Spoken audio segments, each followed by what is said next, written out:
हरे कृष्णा। जैसा आपने कहा, आपका भगवान के प्रति कृतज्ञता का भाव तो है, लेकिन भगवान से प्रेम नहीं है, जैसे कि नारद जी का है। भगवान से कितना प्रेम है नारद जी को, तो वैसा प्रेम हमें नहीं है। अब इसका कारण क्या है? हम भगवान को अपना नहीं मानते।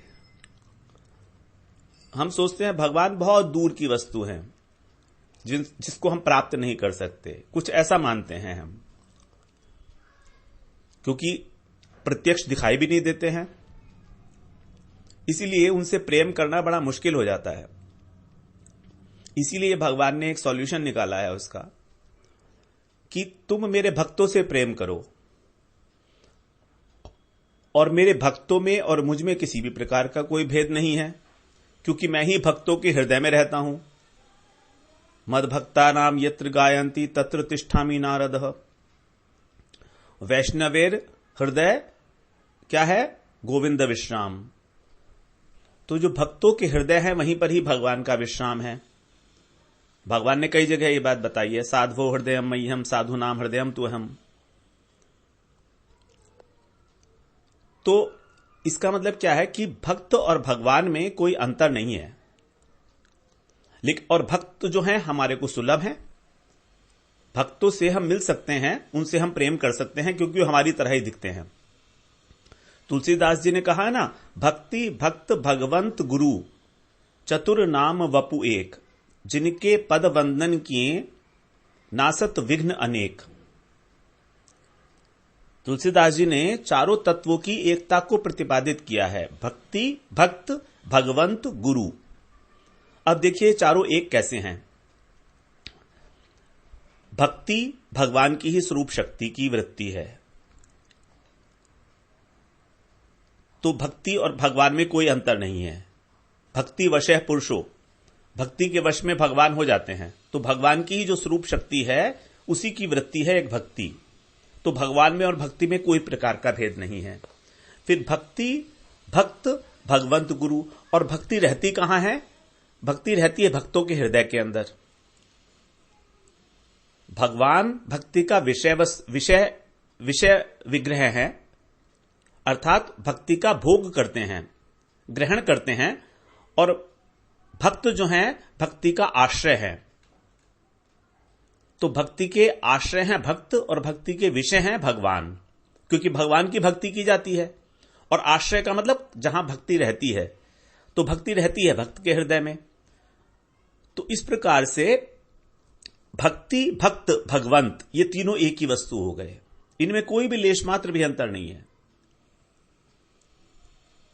उसके बाद जो सर्वश्रेष्ठ भक्त हैं, जो हमारे सबसे प्रिय हैं, जो सबसे उत्तम वैष्णव है, वही है गुरु। तो भक्ति भक्त भगवंत इन तीनों की एकता प्रतिपादित करने के बाद अब वो बता रहे हैं कि भक्त तो अनेक प्रकार के हैं, सबसे तो प्रेम हो नहीं पाता और ना ही हम सबसे मिल सकते हैं। इसीलिए उनमें से जो सर्वोत्कृष्ट भक्त हैं, जो हमारे इष्ट हो सकते हैं, वही है गुरु हमारे। तो गुरु भी कोई और नहीं है, गुरु सर्वश्रेष्ठ वैष्णव। हमारे लिए जो सर्वश्रेष्ठ वैष्णव हैं, जो सर्वश्रेष्ठ भक्त हैं, वही है गुरु। तो भक्ति भक्त भगवंत गुरु, इस प्रकार से चारों जो हैं वो एक ही वस्तु हैं, जिनके पद वंदन किए नासत विघ्न अनेक। तो भगवान से हमारे प्रेम ना होने का कारण है कि हमारे अंदर मन में हमारे बहुत अनर्थ भरे हुए हैं। अभी काम क्रोध लोभ मोह मद मत्सर, कितने सारे हमारे जो दुश्मन हैं वो सब हमारे हृदय के अंदर भरे हुए हैं। तो हमारे हृदय में भक्ति कहां से आएगी? लेकिन गुरु जो है साक्षात प्रत्यक्ष हैं। अगर हम गुरु से प्रेम करते हैं तो समझिए वो भगवान से ही प्रेम हो रहा है। नारद जी को भक्ति कहां से मिली? नारद जी के विषय में आपको पता ही होगा कि नारद जी ने जब चातुर्मास्य के अंदर जो उनके घर साधु संत आए थे, उनकी सेवा की थी, उनका उच्छिष्ट ग्रहण किया था 4 महीने तक लगातार। उनका उच्छिष्ट ग्रहण करके, उनकी सेवा करके, उनकी उन साधुओं में रति हो गई नारद जी की। और जब वो जाने लगे, तब नारद जी ने कहा कि मैं भी आपके साथ चलूंगा। तो उन्होंने कहा नहीं, तुम तो हमारे साथ नहीं जा सकते। बोला नहीं, मेरे को तो आपके साथ ही चलना है, मुझे आपसे प्रेम हो गया है। मैं आपको नहीं छोड़ सकता। तब उन साधुओं ने नारद जी को जो है भगवान का उपदेश दिया था, भगवान का मंत्र दिया था, जिसको करके और भगवान की उनको प्राप्ति हुई, भगवत प्रेम की प्राप्ति हुई नारद जी को। पूर्व जन्म का इतिहास है, ये श्रीमद् भागवत पुराण में है। तो नारद जी को कैसे भक्ति की प्राप्ति हुई, भगवान से प्रेम कैसे हुआ? भक्तों के माध्यम से। तो भक्त ही एकमात्र माध्यम है। तो हमें भक्तों का और गुरु का विशेष रूप से प्रेम उनसे करना है। तो हमें गुरु से प्रेम करना है, और गुरु से प्रेम तो हो भी जाता है, स्वाभाविक है, क्योंकि जो हमारे गुरु हैं उनके प्रति हमारी पूरी श्रद्धा होती है। लेकिन जो और भक्त हैं, वैष्णव हैं, उनके प्रति हमारी श्रद्धा नहीं हो पाती कई बार, और यहीं पर ही सब गड़बड़ हो जाती है। क्योंकि गुरु और वैष्णव और भगवान और भक्ति सब एक हैं।